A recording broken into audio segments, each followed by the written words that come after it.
Hello, hello, hello. Welcome to Al Stock Trades. I got some feedback in regarding how long my lives are. So what I'm going to be doing now is I'm going to be creating a shorter version of, let's say, the Clover lives that I do. Because I understand that, there's people that just don't have time. They're busy working, busy out there grinding, right?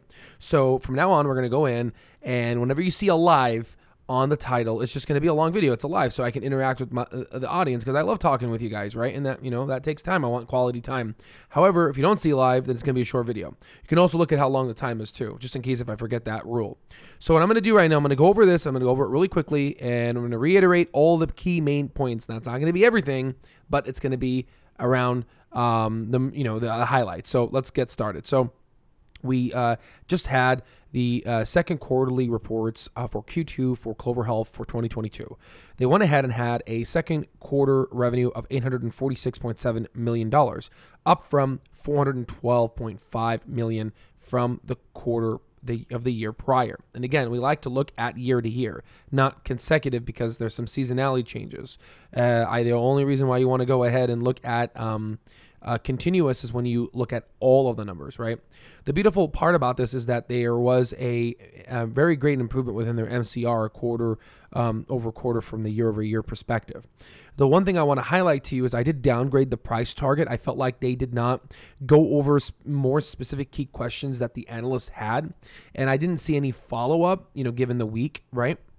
We also saw a decrease in total lives under Clover management, around a 0.7% decrease, around losing 2,036 lives.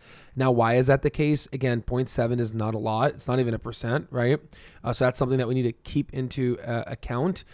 So that's something that we need to look into. But if this is continuous and it's a continuous downturn, then that's obviously a problem, right? So we need to figure it out. And is it because of the whole ACO transition from the direct contracting? There's just a lot of stuff that needs to be unpacked. So with this, though, I want to look at your net loss here. They went from, and if you see these numbers that are in parentheses, they're negative. So they went from negative around $300 million of Q2 of 2021 to around negative $100 million in Q2 of 2022. That's a jump towards $200 million into the correct side. Now, if they were to keep this trend by Q3 of 2023, they should have $96 million. The problem is, life is not perfect. Life is not linear. So what I did is to estimate my new price target, it's going to be a cut of 65% off of the linear value estimation, which then gives me $64.4 million estimated for Q3 of 2023. That's what I think they're going to be making literally next year. If you take that and if you multiply it by 4, they should have around a 249.6 net income.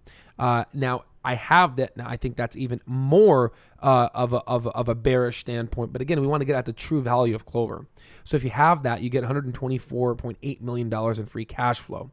So let's go ahead and do this in our intrinsic value calculation. Now, very quickly, we are doing a Labor Day 150 coupon code, which is like the biggest sale we've ever had.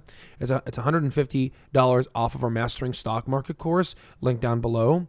This will be ending Labor Day. Like I stated, we're going to go ahead and put the $124.8 million in free cash flow here. Okay, we're going to go ahead and put a growth rate of usually, we do 61%, 80%. They did grow 105%, but they did decrease, right? We want to be a little bit more bearish until next year when we see how much they grow and how can they beat their $848 million, because we want to see, can they beat this? And if they do, let's see by how much. But I'm thinking they're going to only beat it by 35%, right? I'm just trying to get at the value, right? If, for example, they do 50%, then hey, we might be looking at a Tesla type of revenue for a business. But right now, I don't, I got to see it to believe it.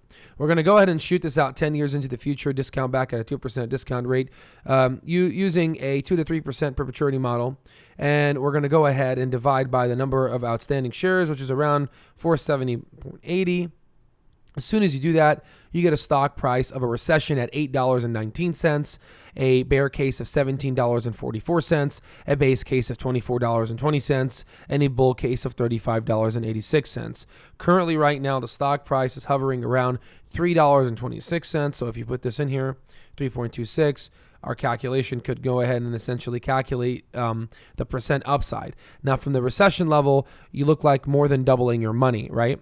Now, from the bear, 4x your money, from the base, 6x your money, and from the bull, 10x your money. So if you put like 100,000 from this calculation, if it goes to the bull, it would be $1 million. And again, take this as a grain of salt. This is us trying to estimate the fair value.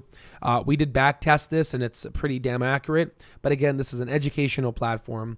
We do offer our educational platform here, which you can find in the link down below at alstocktrades.com. But for my price target here, it's $25.